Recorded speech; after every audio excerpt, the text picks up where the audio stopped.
Truth about racism. I grew up in Donegal and in Ireland, and I spent most of my life having white people tell me what racism was and what racism wasn't. That's a bit like me going into Victoria's Secrets and complaining that the bras and the knickers are not properly made. What do I know about women's underwear? What do you know about racism, other than what you've been told by white people?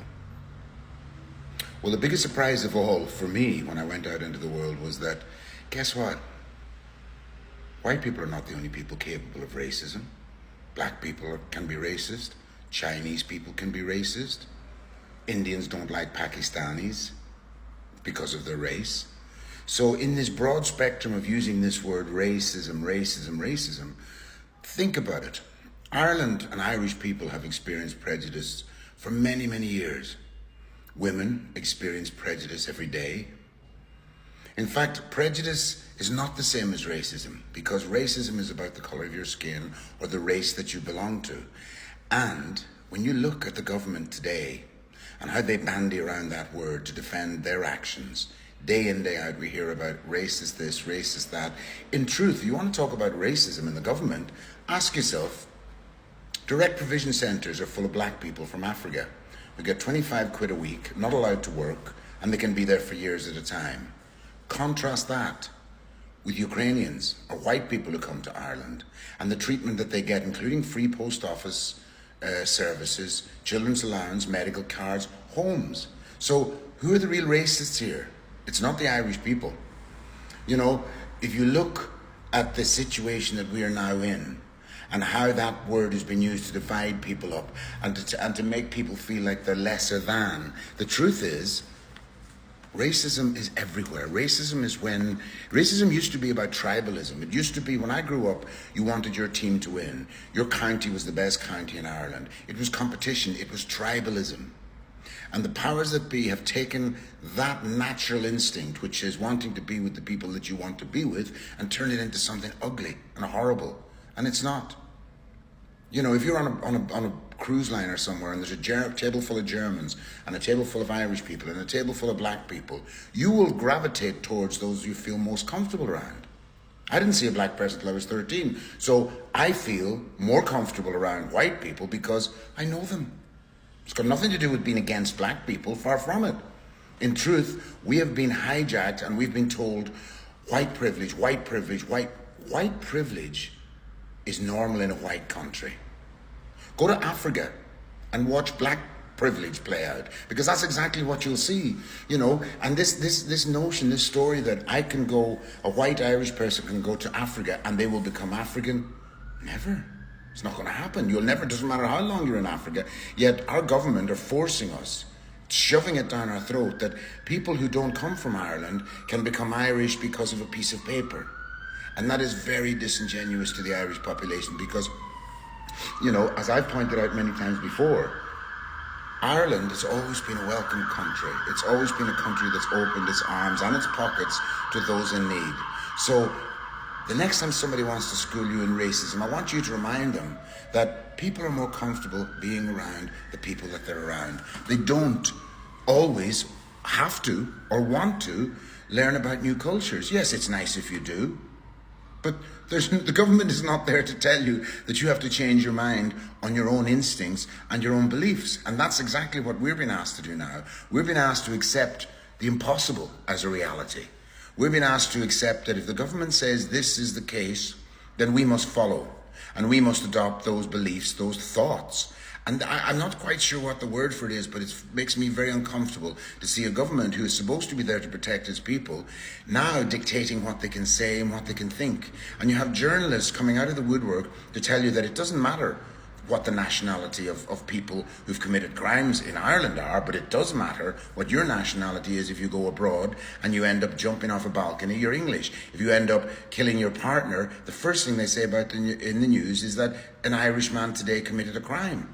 So this whitewashing of nationalities is doing nothing but creating resentment and anger. And, you know, you have all of these people from Drew Harris down to Helen McAtee, Leo Varadkar, Mary Lou McDonald telling you, no, you're racist because you don't agree with our policy. The truth is, the right wing never existed in Ireland. Yes, sure, there's a couple of nutters and there's a couple of lunatics who've always hated everybody they don't even need a reason. You know, I grew up in a time when you were hated for your religion.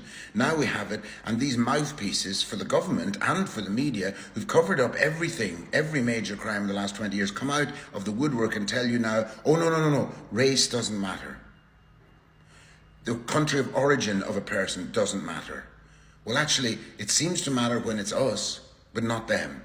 So while these journalists are standing by, what they're doing is they're creating the far right. I call them the far left, because that's what they are.